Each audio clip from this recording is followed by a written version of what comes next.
Y está ya con nosotros aquí, está aquí con nosotros en el estudio el subsecretario de Previsión Social, don Cristian Larraín. Subsecretario, ¿cómo está usted? Muy buenos días. Muy buenos días, Rafael. Para hablar, por supuesto, del tema del autopréstamo en los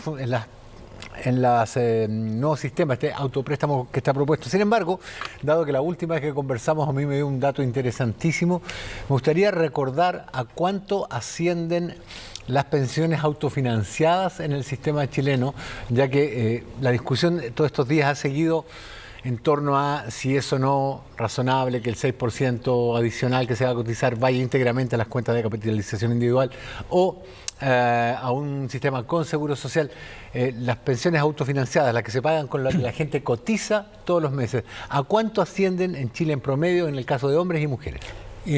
Gracias, Rafael. La mediana de las pensiones autofinanciadas de todos los que se jubilaron en los últimos 15 años asciende a 64.000 pesos. Eso significa que el 50% de las personas generó una pensión inferior a 64.000 pesos. Y en el caso de las mujeres, la mediana es 30.000 pesos, o sea, el 50% de las mujeres generó una pensión autofinanciada inferior a 30.000 pesos. Y esto es lo que hace que sea tan urgente la reforma, porque incluso si agregamos la PGU, la pensión garantizada universal, la mediana de la pensión total sube a una cifra del orden de 230.000 pesos y un 72% de los actuales pensionados tiene pensiones inferiores al salario mínimo, un 72%. O sea, si es de 30 o de 50 y algo, todo el resto, hasta los 230, los pone el Estado. Absolutamente. 3/4 partes más o menos de la pensión son de cargo del Estado. Por eso es que es tan urgente una reforma que ponga en el centro subir las pensiones, y eso es lo que hace la reforma del presidente Boric, subir tanto a los actuales como a los futuros. Un par de datos estadísticos. Esta cifra son todas las pensiones de los últimos 15 años. ¿Ese es todo el universo de pensiones? No, son los que se jubilaron en los últimos 15 años, entre 2007 y 2021. Claro, pero no es un dato de que hayamos escogido 1000 casos, es todos los que se han jubilado en ese periodo. 1.150.000 personas. Ya, porque vi esa afirmación en redes y recordé que usted había dicho todos los que se han jubilado en ese periodo. Muy bien. Uno de los temas que probablemente ha despertado mayor interés, y eso se explica por la historia de los retiros que vivimos durante la pandemia, es esta suerte de autopréstamo. No es una suerte, es un autopréstamo que uno se puede hacer. ¿Cuáles son las características? ¿A quiénes podría beneficiar? ¿Cuánto tiempo va a tener intereses?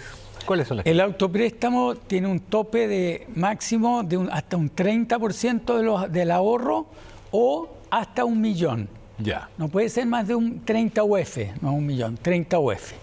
Se devuelve con una cotización extra de 2%, solo en UF, no tiene intereses, solo se reajusta por el IPC y no tiene plazo de vencimiento.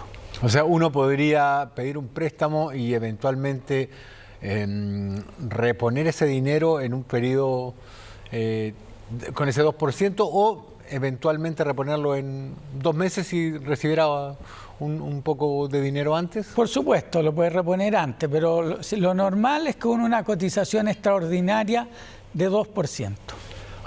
¿Cada cuánto tiempo se puede pedir? ¿Cuántas veces se puede pedir? Se puede pedir varias veces, lo que pasa es que hay que haberlo tenido pagado.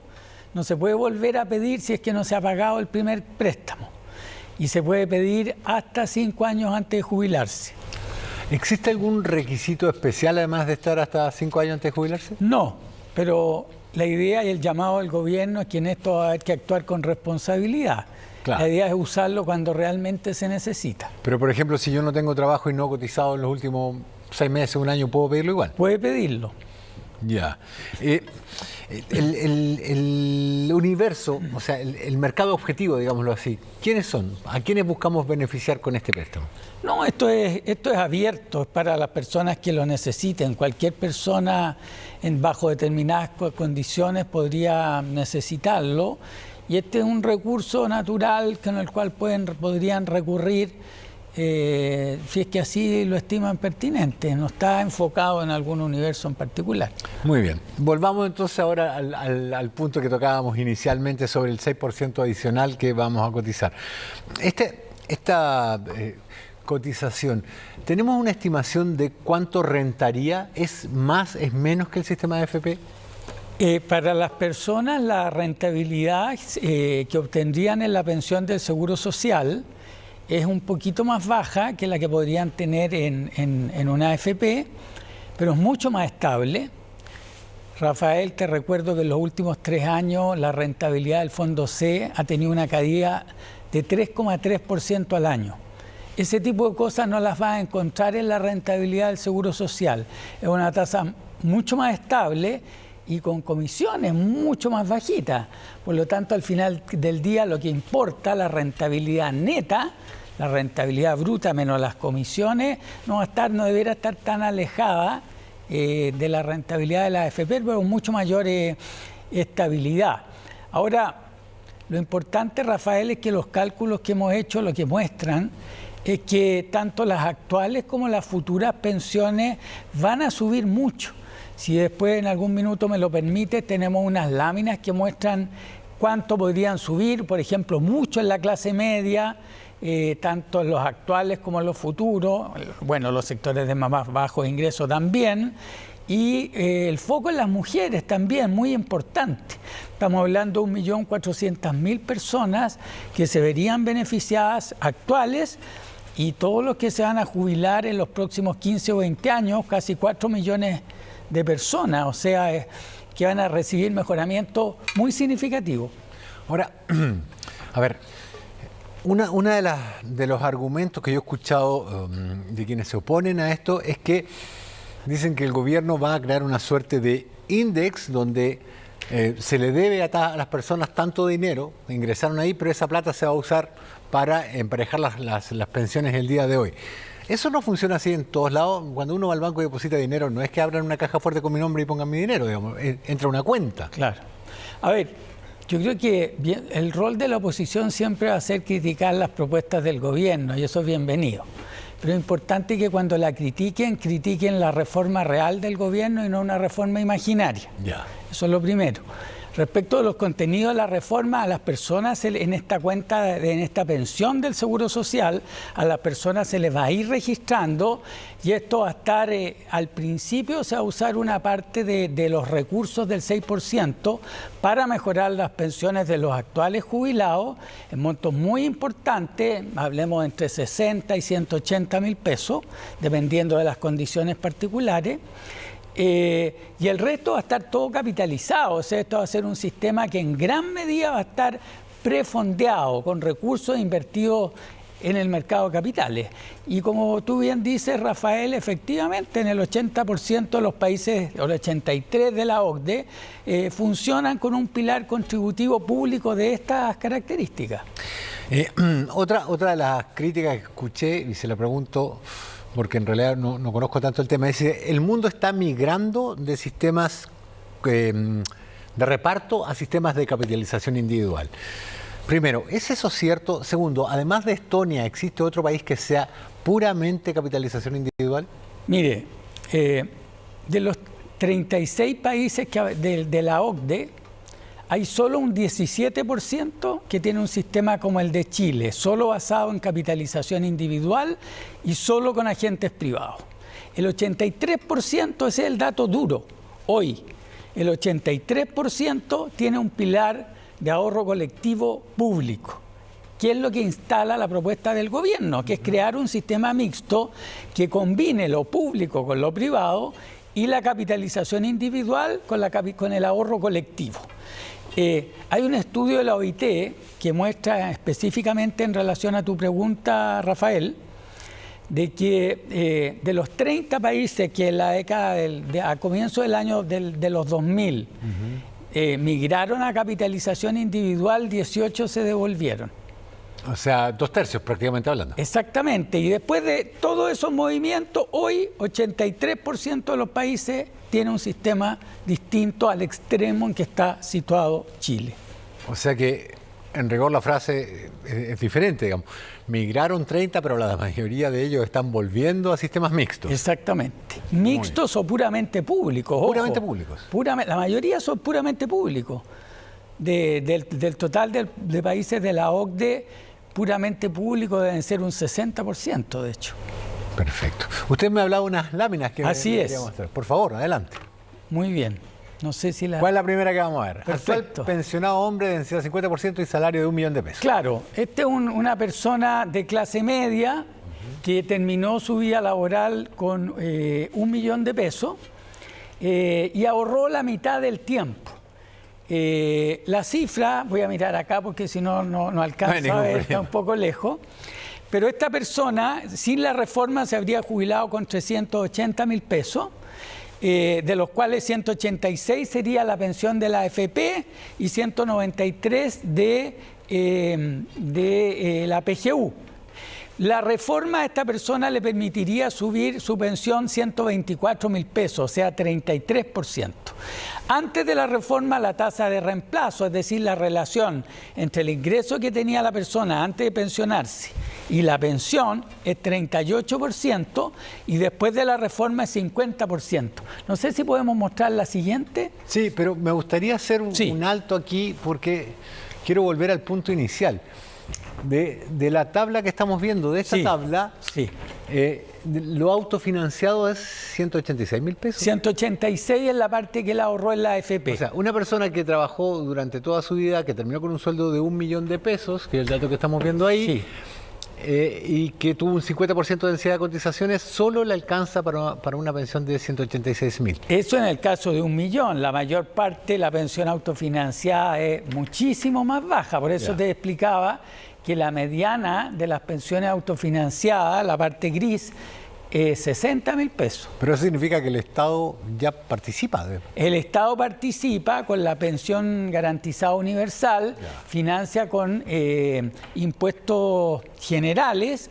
Por lo tanto, pero la propuesta del gobierno es que todavía tenemos un 72%, a pesar de la PGU, de pensionados que tienen una pensión inferior al salario mínimo, a pesar del enorme esfuerzo del Estado. Por lo tanto, la propuesta del gobierno es aumentar la PGU y también la parte verdecita se hace con cargo al 6% del empleador y es un premio al esfuerzo contributivo de 0,1 UF por año cotizado. Por lo tanto, a esa persona le corresponden $68.000 más. Podemos ver la siguiente lámina, pues yo tengo entendido que el caso de las mujeres siempre es más grave. El caso de las mujeres, que son las grandes castigadas del sistema, este es el mismo ejemplo. Una persona de $1.000.000, clase media alta, digamos.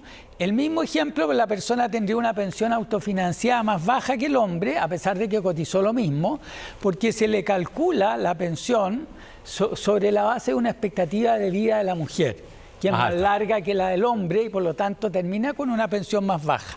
Lo que hace la reforma es corrige esta discriminación y eso es el color rojito que se ve ahí de $27.000, que también se financia con cargo a la pensión del Seguro Social financiada con el aporte del empleador. Y fíjate, Rafael, que en el caso de esta mujer la pensión le sube $151.000, un 43%.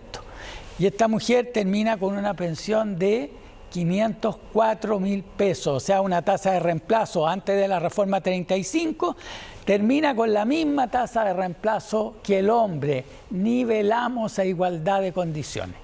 ¿Esto cuánto tiempo debería esperarse para estos resultados después de la entrada en vigencia? Esto a meses de aprobada la reforma. O sea, si la reforma se aprobara hoy, el año que viene estaría la gente recibiendo estos montos. 6 meses después de aprobada la reforma ya se están recibiendo estos beneficios.